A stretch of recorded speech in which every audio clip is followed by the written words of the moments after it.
नमस्कार। आइए आज हम उन दुस्वप्नों की बात करें जो दीवार के रूप में मनुष्य से मनुष्यों के बीच खड़ी है। ऐसी दो मशहूर दीवारों की मैं आज बात करूंगा। The wall of nightmare. पहली दीवार की बात मैं करता हूं जो पहले बनी थी, बर्लिन, जर्मन की राजधानी।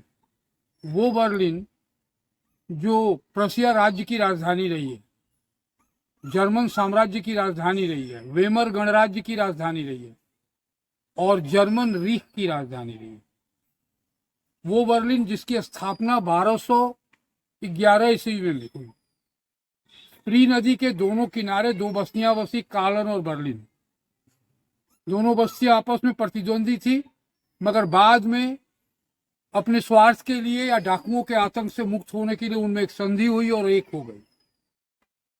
1411 में होहेनजोलार्नबर्ग राजवंश का उदय हुआ जर्मनी में, और इस वंश का मशहूर राजा फ्रेडरिक सेकंड और फ्रेडरिक थर्ड ने अपने आप को प्रशिया स्टेट का राजा घोषित किया और बर्लिन को राजधानी बनाया। अब बर्लिन के भाग्य खुल गए। वहां राजप्रसाद बना, शस्त्रागार बना, वहां उद्योग धंधे पनपे, लोग आने लगे, आबादी बढ़ने लगी। आते आते 1701 जब फ्रेडरिक तृतीय राजा बना तो उसने बर्लिन की और ज्यादा उन्नति की। 1713 में उसकी मृत्यु हो गई और 19वीं शताब्दी आते आते जर्मन रीख के रूप में प्रशिया राज्य का जर्मन रीख की राजधानी बर्लिन को बनाकर घोषित किया।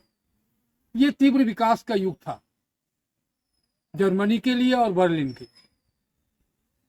यह विकास इतनी तेजी से हुआ कि 19वीं शताब्दी के 2 दशकों तक पूरे यूरोप का बौद्धिक और सांस्कृतिक केंद्र बन गया बर्लिन। मगर कहते हैं ना, दुस्वप्न जब आते हैं तो अच्छों की हस्ती मिटा देते हैं। बर्लिन के लिए भी दुस्वप्न आया, जर्मनी के लिए भी दुस्वप्न आया। जब 1933 में हिटलर का अभ्युदय हुआ, नाजी पार्टी आई, नाजियों का अभ्युदय हुआ, पूरा बर्लिन ईर्ष्या और द्वेष से जलने लगा। हिटलर की महत्वाकांक्षा ने ईसाइयों और यहूदियों के बीच भेद खड़ा कर दिया। हिटलर के काल में सांस्कृतिक और बौद्धिकों का केंद्र बर्लिन यहूदियों के नरसंहार का केंद्र बन गया। इसके बाद सेकेंड वर्ल्ड वार के बाद 1945 में हिटलर का पतन, हिटलर ने आत्महत्या कर ली। रशियन सेना सबसे पहले बर्लिन पहुंची, बाद में ब्रिटिश पहुंचे, यूएसए पहुंचा, फ्रांस पहुंचा। अब बर्लिन का बंदरबाट होने लगा। पूर्वी यूरोप और पश्चिमी यूरोप में, पश्चिमी यूरोप के देश अमेरिका के नेतृत्व में आ गए और पूर्वी यूरोप के देश सोवियत रूस के, और बर्लिन को बांट दिया गया। दुष्यप्न यहीं से शुरू हुई। मैं कहना यही चाहता हूं। उसके बाद 162 किलोमीटर लंबी दीवार बर्लिन में खींच दी गई सोवियत नाकाबंदी के बाद, कोल्ड वार के जमाने में। ये भौतिक दीवार थी, ईंट, मिट्टी, सीमेंट से बनाई हुई दीवार। और कहते हैं ना, भावनाओं की दीवार से भौतिक दीवारें थोड़ी कमजोर होती हैं। 2 दशक तक इस दीवार ने बर्लिन को 2 भागों में बांट दिया। उस बर्लिन को जहां आइंस्टीन और मैक्स प्लांक जैसे नोबेल विजेता साइंटिस्ट रहे हैं, वो बर्लिन जहां शिक्षा का केंद्र रहा है, बट गया। हर चीज में बंटवारा हो गया। मगर वहां के लोगों का दिल इस बात को स्वीकार नहीं कर सका, और 1989 आते आते दोनों तरफ के लोग, स्त्री, पुरुष, बच्चे, युवा, जवान, सभी का एक रेला दौड़ा और 10 से 12 घंटों के अंदर 162 किलोमीटर लंबी दीवार जमींदोज कर दी गई, मिट्टी में मिला दी गई। वहां बलूत के वृक्ष लगा दिए गए, जहां वो थे, ईंटों को स्मृतियों के रूप में ले जाया गया। दीवार तो टूट गई, दुस्वप्न खत्म हुआ, बर्लिन फिर से बर्लिन हो गया। आइए अब हमारे देश में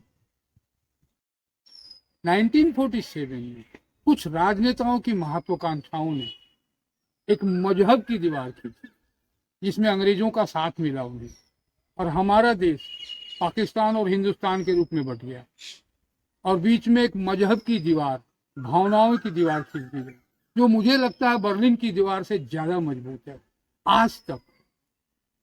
47 वो तो उन्होंने तो 2 दशकों में तोड़ दिया, हम 7 दशकों में भी उसे आज तक तोड़ नहीं सके। हमने सपनों की बहुत बातें की, आज हम दुस्वप्न की बात करेंगे। जिस तरह बर्लिन का दुस्वप्न खत्म हुआ, मैं चाहता हूं हमारे यहाँ का भी दुस्वप्न खत्म हो। आखिर हम जनता क्या जो चाहते हैं, हम सपना क्यों नहीं देखते कि एक दिन दोनों तरफ से कुछ एक रेला आएगा और भारत और पाकिस्तान के बीच की जो दीवार है मजहब की, भावनाओं की, इसे तोड़ता हुआ चला जाएगा और फिर हम एक हो जाएंगे दोबारा। ऐसा हिंदुस्तान बन जाएंगे जब शुद्ध ब्राह्मण राम प्रसाद बिस्मिल के साथ अशफाक उल्लाह खान मजहब के लिए नहीं देश के लिए फांसी पर चढ़ता था एक साथ। हम वैसा भारत क्या नहीं बना सकते? हमारी पीढ़ी तो सपना देखते देखते यहाँ आ गई। हमारे यहाँ भी कुछ राजनेता हैं जिनकी बड़ी बड़ी महत्वाकांक्षाएं हैं, वो हमेशा खाद पानी डालते हैं, उस दीवार की मरम्मत करते हैं और वो दीवार आज भी खड़ी है। मैं चाहता हूं कि बर्लिन की तरह यहाँ भी हो और दोनों तरफ के लोग इस पर सोचे, और मैं केवल अपना ये सपना अपनी आने वाली पीढ़ी में बो कर जाना चाहता हूँ, रोप कर जाना चाहता हूँ, बीज डाल कर जाना चाहता हूँ, ताकि ये सपना जिंदा रहे और एक दिन आए जब दोनों तरफ के लोग ठीक बर्लिन की तरह दौड़े और ये दोनों देश फिर से वही पुराना देश बन जाए। न यहाँ मजहब कोई दीवार हो, न भावना कोई दीवार हो, न धर्म कोई दीवार हो, न भाषा कोई दीवार हो। इसी सपने को मैं देखता हूँ और मैं चाहता हूँ आने वाली पीढ़ी भी देखे। ये दुस्वप्नों की दीवार, द वॉल ऑफ नाइटमेयर, खत्म हो जाए। इसी के साथ आपकी मंगल कामना करते हुए मैं बात खत्म करता हूँ।